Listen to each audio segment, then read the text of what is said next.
What's cracking, y'all? You are now watching Boo TV. Appreciate you for stopping in. Like, comment, subscribe, hit the bell, stay notified, and let's get into the topic for today. What's cracking, y'all? Back with some more Bronny content. Check out our Bronny playlist. This is from a YouTube channel called Jimmy High Roller, and that's, I'm assuming Jimmy, JXMY High Roller. Seems to be a pretty popular channel, but it says the truth about Bronny James playing in the NBA. I've stated my opinion on previous episodes about how everything went down with the draft, or how I said the Lakers' summertime shit show. Bronny is not an NBA caliber player. Bronny isn't even an all-star quality player in NCAA basketball. We all know how Bronny James got in. Whether you care or not, whether you feel like you're tired of people saying nepotism because other players have gotten in the league because of who their family members were, whatever. I don't care how you feel about it, but that is how he got into the NBA.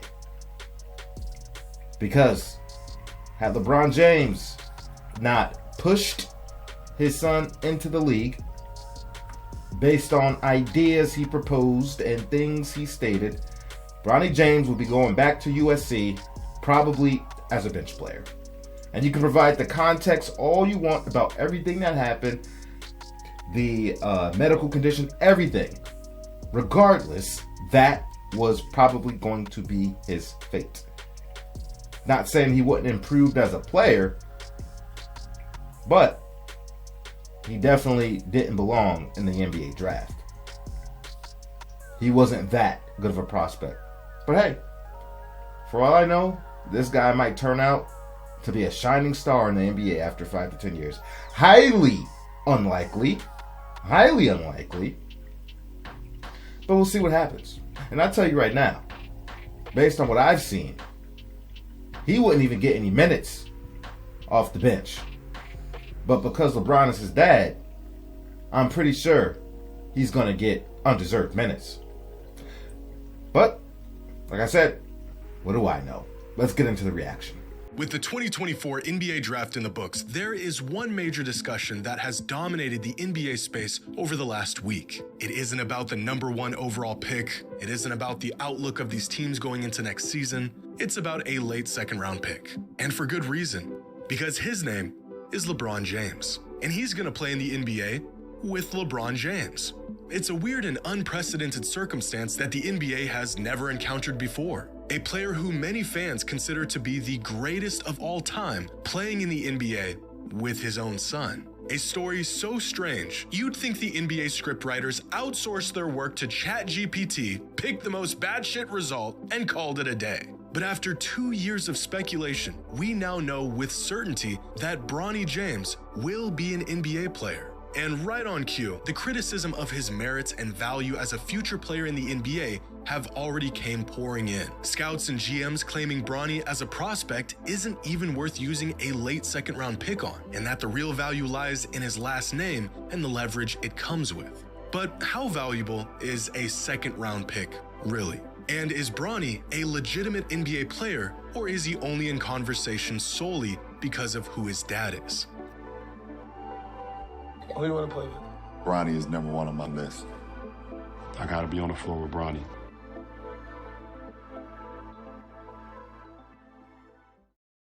Today's video is sponsored by SeatGeek. The MLB season is in full swing. Your favorite artists are on tour, and y'all are gonna need some tickets. Now, you guys have used my promo code so much that SeatGeek wanted to hook you up with a new promo and a new special offer, and it's the best one yet. For the rest of the season, everyone who uses code Jimmy10 will get 10% off any tickets on SeatGeek. Whether you're new to the app or you've been using it for years like me, code Jimmy10 is good for 10% 10% off any order on SeatGeek. Just get into the app, find the best tickets for you by using their color-coded seating map, punch in the promo code, and you're done. Take advantage of this deal while it's still around. Download the SeatGeek app and use code Jimmy10 for 10% off any order.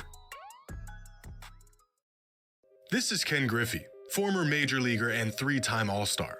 This is Ken Griffey Jr., son of Ken Griffey. And in 1990, these two did one of the coolest things a father and son can possibly do. They played in the MLB together. And when I say together, I don't just mean they played in the MLB at the same time. They were on the same team. In fact, they weren't just on the same team, they shared the same outfield with each other.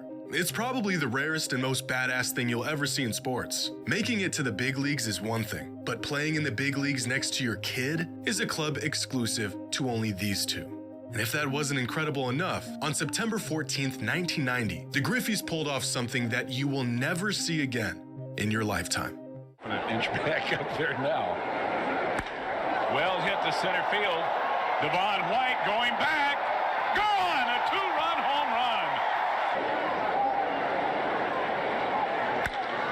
And he hits one well to left center field. Dante Bichette. Back-to-back home runs.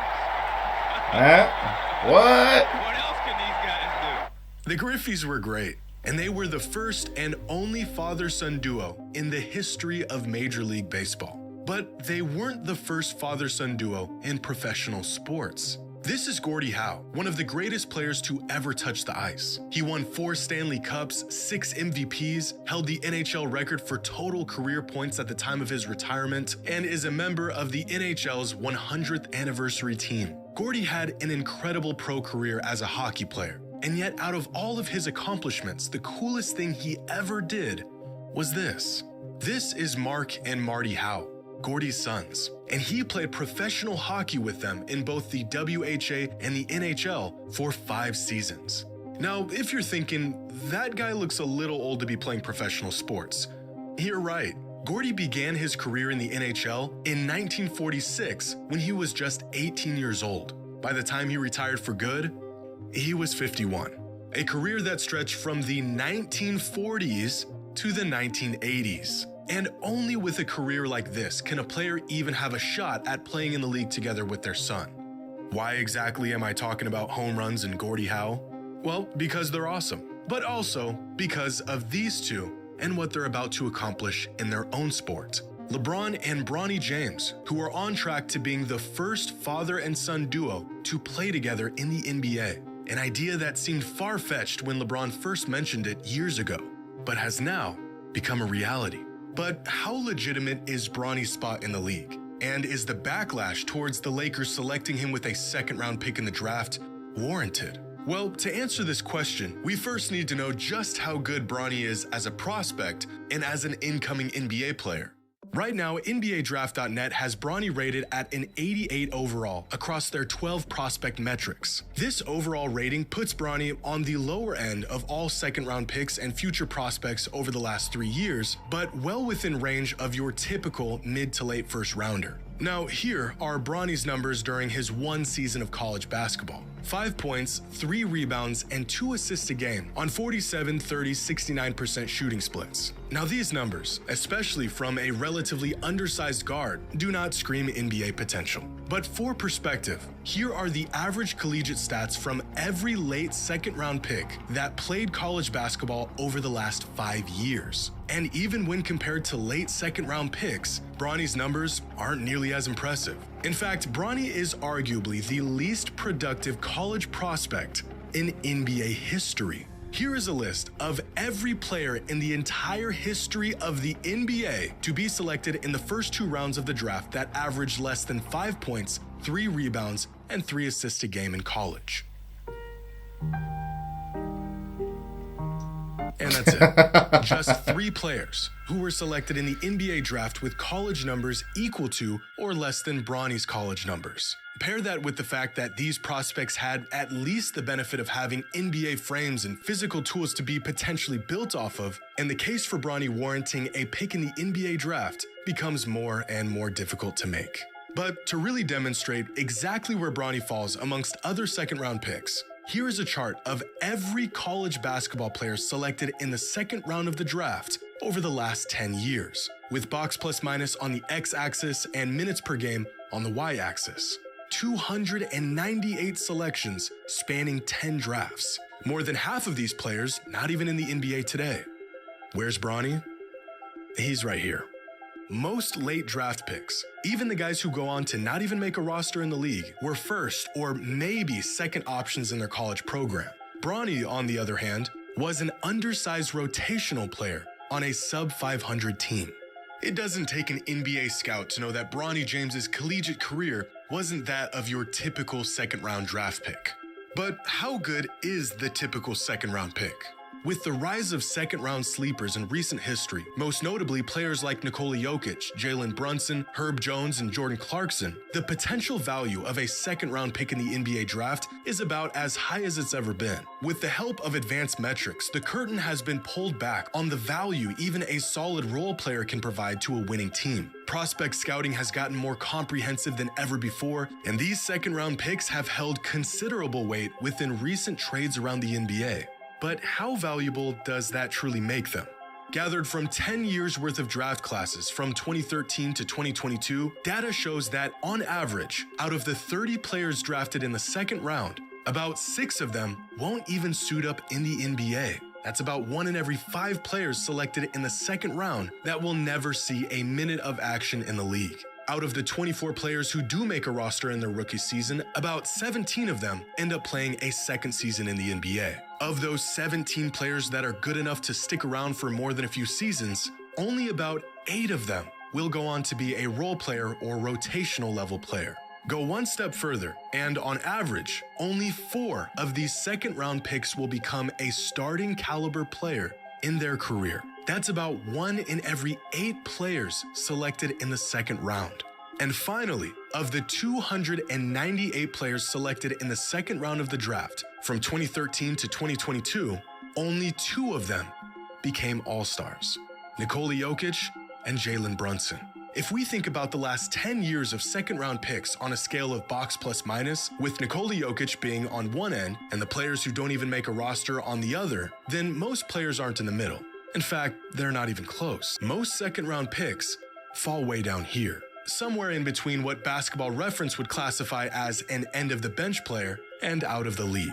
When considering how to use a second-round pick, the idea of drafting a guy who ends up being a real contributing player, a starter, or even a future MVP, the perceived opportunity cost can tend to outweigh the actual value of the pick. Drafting a player of this caliber in the second round is like finding a diamond in the rough. But giving away a pick or a potential player that ends up being of this caliber would be a mistake that no front office wants to live with. But that doesn't change the fact that the vast majority of the time, these second-round picks in the NBA draft go on to be these end-of-the-bench level players. Just out of curiosity, does anyone know who the last few 55th overall picks in the draft were and how their careers are turning out? Last year's 55th overall pick has played 1 game in the NBA. The one before that has played 23 games in 2 seasons. The 55th pick in 2021, Aaron Wiggins, is actually having himself a solid career so far. But the one before him is out of the league. The one before that one is also out of the league.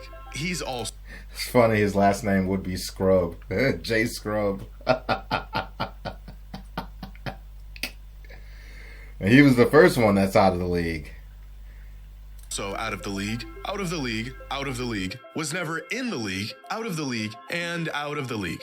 As a late second rounder, if Bronny can contribute on any level in the NBA, he has already exceeded his draft value. And that's really the proposition in all of this. It would be incredible if Bronny developed into a Davion Mitchell or Aaron Holiday caliber player. But the reality is if Bronny can provide any net positive value to his team, then selecting him in the draft will have been a great pick. There has never been a player projected to go this late in the draft with any expectations on what they should or will do in the league. These late draft picks have historically been reserved for players who might have been overlooked, players who maybe underperformed their potential at the collegiate level, players who organizations are willing to roll the dice on because there's virtually no opportunity costs associated with late second round picks. It's all upside at this point in the draft. If they don't work out, well, that's typical. If they do work out, well then they've beaten the odds. And the very large point being overlooked in all of this talk about potential and value to the team and X's and O's, LeBron James has the opportunity to play basketball with his kid in the NBA. Let's just be honest. This is blatant nepotism, a classic case of it's who you know, not what you know. But nepotism has ran rampant in the NBA for decades, and no one cared. Countless players, coaches, executives, owners who got their shot with far less merit than Bronny has. But now here we are sitting around talking about the integrity of a man who's played 21 seasons in the league and his son because they made the most of an otherwise paltry 55th pick in the draft, and the nepotism leaned in their favor this time around. We can criticize this decision all we want, preach about how this move was a breach of ethics, a slap in the face of the game we love. But then we would all be hypocrites, because there isn't a man on earth who would pass up on the chance to play in the NBA with his son, even if it meant pulling a few strings to make it happen. As much as Bronny benefits from sharing the same last name as arguably the best basketball player of all time, that tag has also came with equal scrutiny. We have never seen a late second-round pick get discussed and limelighted like we've seen with Bronny. But we've also never seen a late second-round flyer get completely dissected and criticized like this. LeBron and Bronny have a chance to do something that has never been done in the history of the NBA. And that is worth more than any late second-round pick will ever be.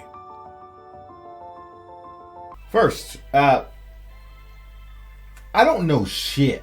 I don't know anything about Major League Baseball and the history of it. I know some things. Obviously, I know who Ken Griffey Jr. is, but I didn't know that he played with his father. I didn't even know his father played baseball, Ken Griffey Jr.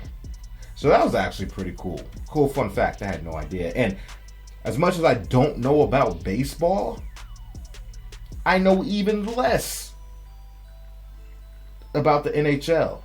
Which is funny, because growing up as a kid, along with basketball, I had a peaking interest in playing hockey as well. Now, I lived in Florida, so in my area, ice hockey wasn't an option, but we had roller hockey, and I never actually got a chance to play county roller hockey. It was a rather expensive league to get into. From what I remember as a kid, so I never actually played, but I played the video games. NHL 94 for Sega Genesis. Was it NHL 94? 96? Something. It wasn't 98. Yeah, I think it was NHL 94. Could be wrong. But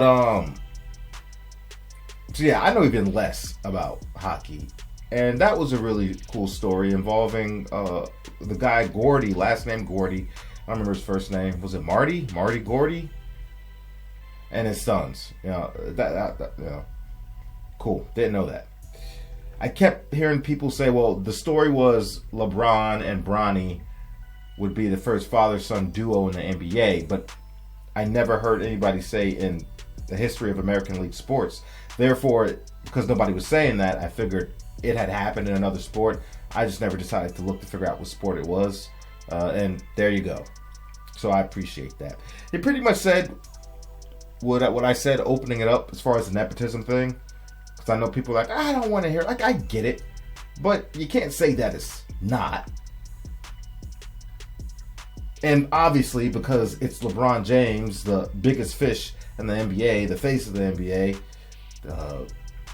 arguably the greatest player of all time, though I believe Michael Jordan is, and I think Larry Bird's better than LeBron James. I'm sure some of you will unsubscribe after hearing that, but do what you got to do.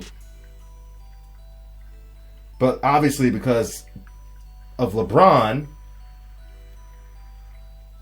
and the atmosphere he creates, so obviously Bronny, being a rather significant player and draft pick based on what we've seen in the grand scheme of things and NBA talent, that's why he's being talked about and dissected so much, because his father is LeBron James. I think everybody knows that. Everybody. I mean, this is what sports talk a lot of the times is about. Of course, you have your X's and O's guys for the people that really want to get into the weeds of talking, the on-court specifics of basketball, but largely, especially in the media, it's the hot topics, right? It's the debates. It's about talking about what you saw, not from a very high expert level, though some of the prior players can talk more to that than the actual non-basketball analysts. You know what I mean? And the coaches as well with the players can talk about it at a level that the journalists and analysts cannot. But that's what it is now. The hot topic, the hot take, and anything surrounding LeBron James, and a twister of cess, if you will, a twister of doo-doo that surrounds Clutch and LeBron and all the drama and the circus acts and charades, blah, blah, blah. So we're all going to see it. We're all going to see it. And hey, he's absolutely right at the end of the day. Could you maybe have drafted something with a little bit more potential at the 55th pick based on what was left? Obviously. But maybe that's extra motivation for Bronny. We will see. But I stand on this. Do I feel like he's going to get minutes early in the season? Absolutely. Do I feel like he would get those minutes if his father wasn't LeBron James? No. He wouldn't see the light of day. But he's going to. And JJ Reddick is the coach. One of LeBron's butt buddies. So Bronny's going to see playing time regardless of how good he was. They're going to give the kid a chance. Because his father has a stranglehold on the Lakers organization and the NBA as a whole. Anywho, that's all I got to say about it, folks. I appreciate you for stepping in. Check out our Bronny playlist and our LeBron James playlist, if you will. Let me know what you think about the whole situation. And I'll catch you on the next one. We out, baby.